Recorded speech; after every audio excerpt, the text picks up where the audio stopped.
Ya, terima kasih Bang Karni.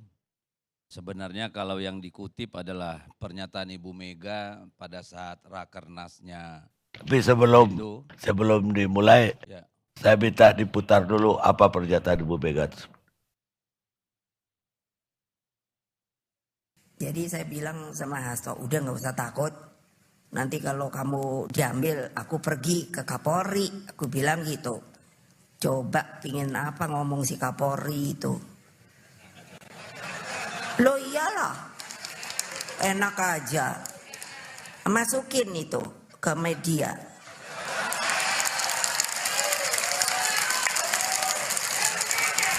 Loh saya herannya sekarang kalian ini maaf ya.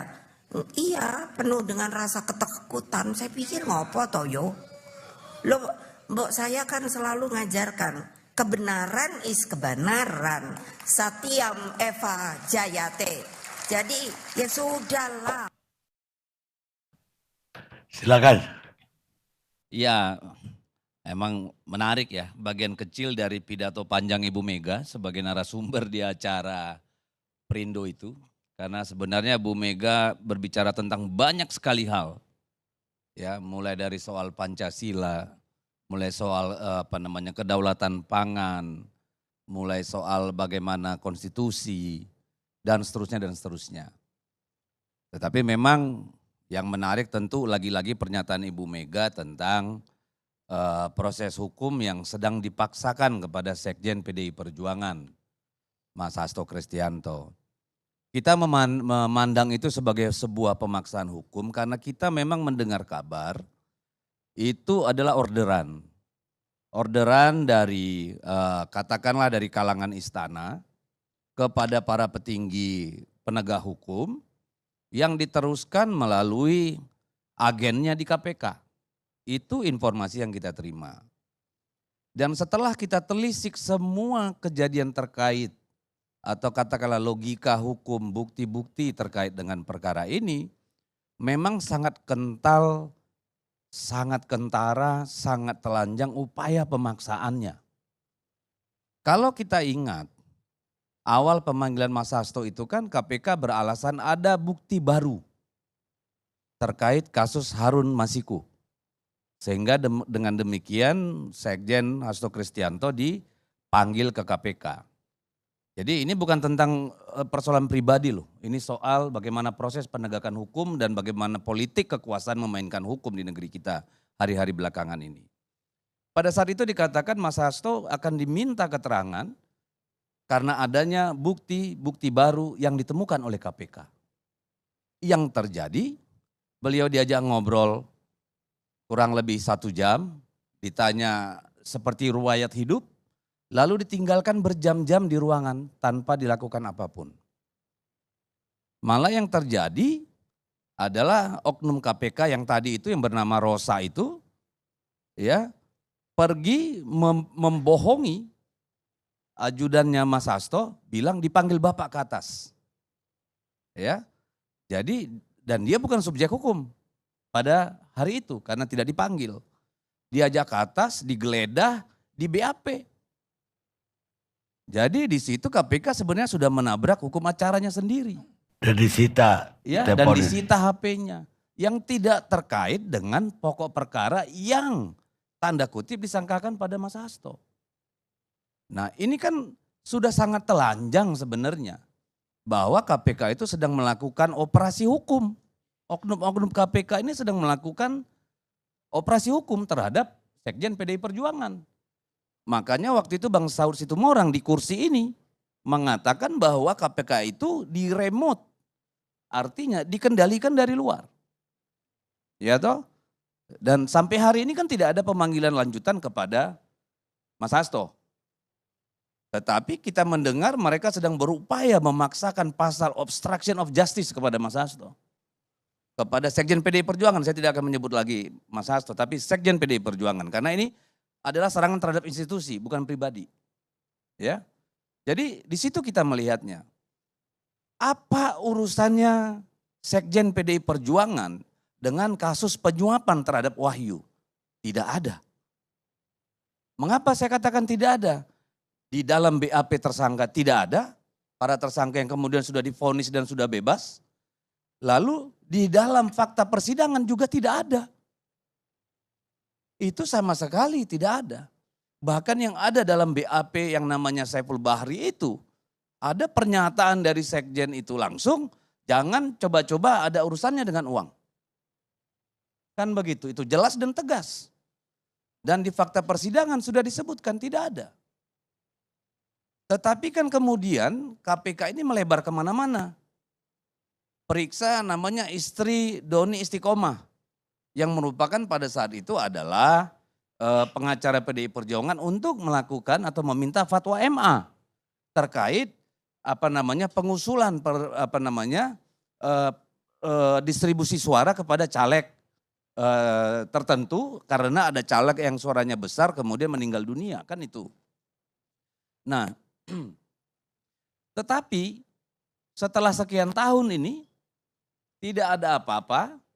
Doni ini tidak pernah diproses hukum, sekarang diperiksa lagi dan kayaknya sudah dikatakan akan masuk penjara kalau tidak mau mengubah BAP, kalau tidak mau kooperatif ya. Dan dia di dalam podcastnya Akbar Faisal sudah bilang saya siap di penjara karena partai tidak ada urusannya dengan Harun Masiku.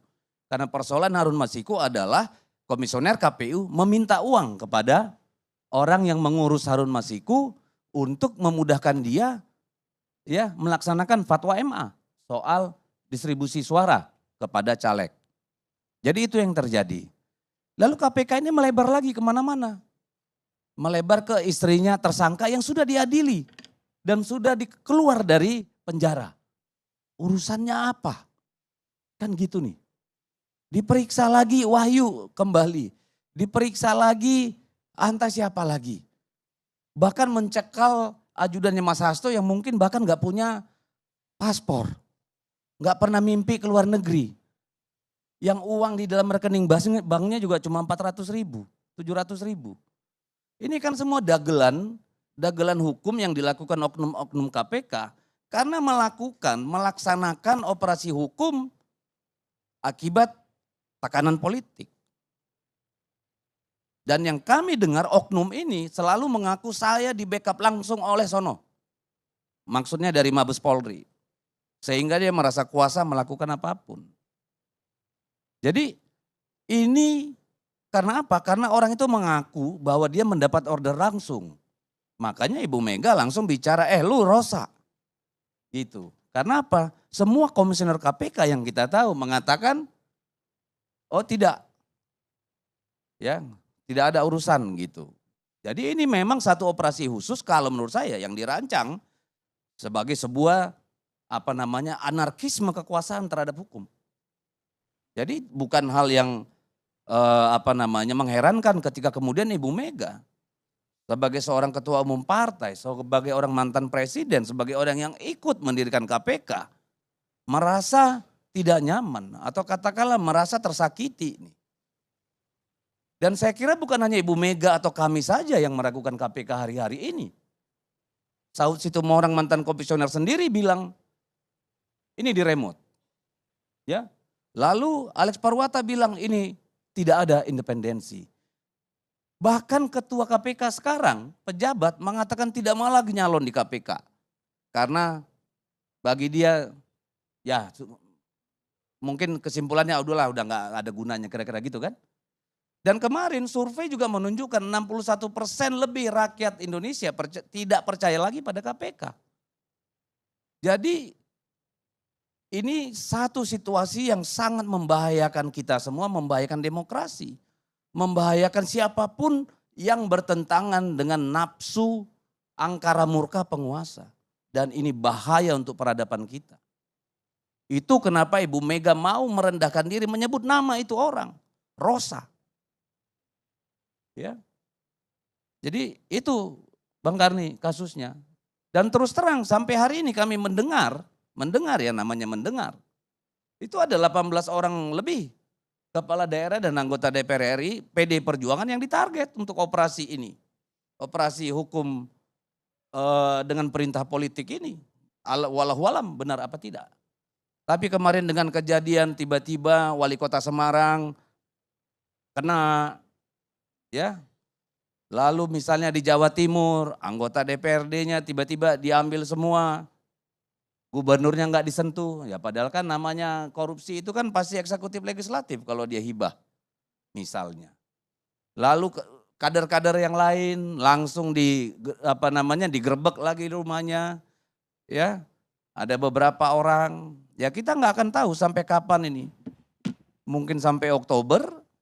Atau kemudian ini duplikasi menjadi sebuah kelaziman. Karena pada hari ini, republik kita ini sudah menjadi republik of fear. Republik ketakutan. Jangankan rakyat biasa, pimpinan-pimpinan partai politik, elit-elit di negeri ini semuanya bungkam ketika harus berhadapan dengan kekuasaan. Sudah benar-benar yang namanya republik of fear tadi sudah terjadi. Tidak banyak lagi orang yang berani bersuara. Dan saya kira, saya nggak tahu mudah-mudahan Oktober mimpi buruk ini berakhir. Ya, atau ya nggak tahu apakah akan diestafetkan juga, kita nggak tahu. Tapi inilah situasi negara kita pada hari-hari ini. Dan kami di PD Perjuangan real merasakan itu. Kami sangat merasakannya. Bagaimana anggota-anggota DPR kami diminta tidak bicara, jangan terlalu keras, jangan begini, jangan begitu. Dan hal yang sama juga diceritakan teman-teman kami di DPR, bagaimana misalnya kekuasaan tertentu mau cawe-cawe menentukan siapa jadi gubernur di mana.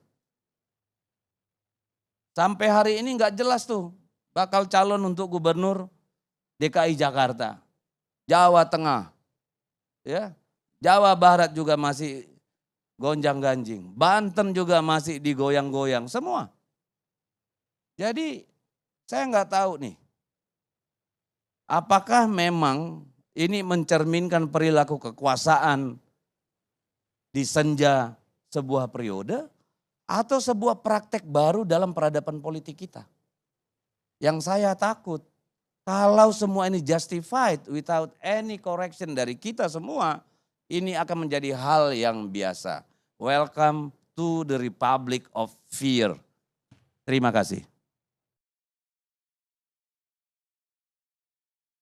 Ada yang ingin saya tanya, kenapa Ibu Mega mau mendatangi Kapolri, bukan mendatangi Ketua KPK?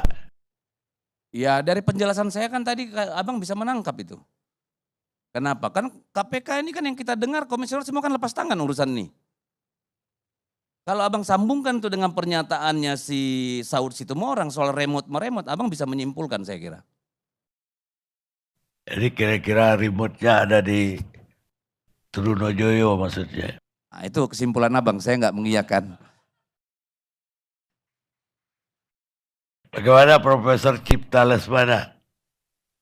Apa tanggapannya terhadap pernyataan ini? Bang Karni, dalam ilmu komunikasi diajarkan communications is always purposeful. Orang berkomunikasi pasti karena ada tujuannya. Jadi tujuan lahir dulu, baru tujuan itu dikomunikasikan untuk mencapai tujuannya itu. Pertanyaannya, kenapa Ibu Megawati melontarkan pernyataan-pernyataan yang begitu keras dan sinis? Ada tujuannya. Tujuannya apa? Walau alam saya nggak tahu persis. Tapi pasti ada tujuannya. Tujuannya bisa macam-macam, mungkin ini gitu ya. Mungkin juga ibu makin ketakutan nanti Hasto kena keserempet ibu barangkali. Saya katakan barangkali. Tapi apa tujuannya sampai keluar pernyataan yang keras itu sampai nanti saya datengin Kapolri gitu ya. Itu mungkin juga betul untuk melancarkan fear arousing communications. Komunikasi yang membangkitkan rasa takut. Awas loh Kapolri, jangan coba-coba saya bisa ini. Lalu dikatakan jangan lupa ya KPK ini saya yang dirikan. Ada beberapa aspek dari pernyataan Ibu Mega yang menurut saya kurang tepat. KPK bukan didirikan oleh Ibu Megawati, bukan. Itu rentetan dari TAP MPR nomor 11 MPR tentang penyelenggaraan negara yang bersih dan bebas KKN. diperintahkan itu supaya bentuk antara lain bentuk korupsi. Maka lahirlah dalam Undang-Undang 45 ini pasal 5 ayat 1, pasal 20 ayat 1 tentang pemberantasan tindak pidana korupsi. Jadi korupsi waktu itu KPK tuntutan waktu itu ya, berhubung perkembangan negara dari Orde Lama ke Orde Baru, dari Orde Baru menuju reformasi. Nah, tapi yang menarik, saya tarik pelajaran dari apa yang dikatakan oleh teman kita di PDIP ini. Apa yang dipaparkan oleh Pak Deddy Sitorus itu mencerminkan apa yang sering saya kemukakan di televisi. Indonesia ini sudah hampir masuk ke jurang failed state. Hampir masuk ke jurang negara gagal. Apa negara gagal itu? Negara gagal adalah negara yang sistem-sistem pemerintahan yang utamanya itu sudah tidak berjalan secara efektif dan efisien. Antara lain fungsi hukum. Memang udah kacau hukum di negara kita ini. Pak Presiden ALC ini orang hukum lebih tahu dari Cipta Lesmana gitu. Hukum seringkali memang orderan. Diorder dari yang kekuasaan lebih tinggi. Mesti ini negara hukum, hukum adalah panglima. Hukum nomor 1, kekuasaan di bawah hukum mestinya gitu. Itu karena kita sudah hampir nyemplung ke jurang failed state. Korupsi luar biasa, apapun korupsi sekarang makin hebat. Di berita sudah muncul bahwa IKN ini nanti akan melahirkan korupsi yang lebih gila lagi. Hukum yang perlu diperhatikan gitu. Beberapa waktu yang lalu kita lihat sejumlah menteri dalam kabinet masing aktif dipanggil oleh Kejaksaan Agung, dipanggil oleh KPK, diperiksa, katanya ada masalah. 2 kali diperiksa macam-macam. Setelah itu nggak ada kabarnya lagi. Tetap gitu ya. Kenapa dipanggil? Orang curiga. Walau alam sambil di mana kebenaran. Orang curiga ini ada orderan. Menterinya mau dipaksa bla bla bla bla bla gitu lah.